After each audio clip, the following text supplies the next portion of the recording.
So hello guys, may adlaw nyo diya. So karon guys, mao ni ang ikalimang hunong namo diri sa kuan Siquijor. Mao ni ang spot kay ang sunod karon beach na pud mi diri sa Paliton Beach Siquijor. I don't know og sa San Juan ba ni, sa Lassi ba ni, basta mao na siya. Basta beach mao na na. Sikat ning Paliton Beach kay naman ni katong duyan-duyan bitang ang video magtuyok mao ni siya na ni siya diri. Diri to makita pero daga nindot gid pud biya diri kay white sand jud kayo bay. Pero ang problema gay kay ang balas bantok kayo.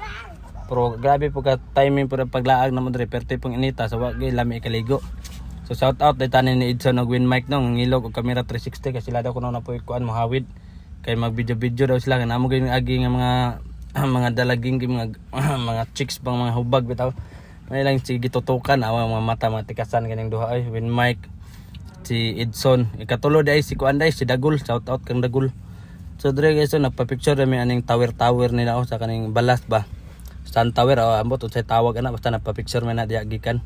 Kaming upat for the boys ako si Colonel si Kiaungos ug si Sir Tamayo Janry Tamayo talawar ko na pachoy-choy ra nga mga kilid-kilid ang mga kadaplinan.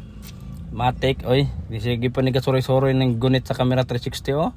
Puro pagwapo kunuhay ba mo gwapo purya gaba. So ay palagson kay ako man ning kuan. Ako may voice over dili man ikaw kay og ikaw mag voice over ikaw po na live po na kay muha po na. Matik na. So mano guys ang timailhan Paliton Beach. Da picture po mi dira, manamig picture dira. Matik na. Then dira patabyog-tabyog din tanang duyan ron. Nigkahuman. So dre picture po ta ning Siquijor of Philippines ato pa gining August 7 pa pero unsa na tang adlaw kuha na ron pitsaha perti nang layo 16 na 7 pa pila ka adlaw na atakaw man og edit sa ning video na to sa Siquijor. Dire na tan-awa niyo gali og di ba mo malipong mo ni duyan puta tabyog puta siyempre barato ro kay bayad ko 50 tabyog video na kapaldo sila may padlo dili kita tan-awa ng tabyog na to dia pero maximum pag kabalaka og gamay ay kay nagtabyog bitang pababaw aguy pero ting kahadlok tiyo atik ra matik ay perti nindo tagago ng videographer dia iya hapon na kay siya may ka video matik oy.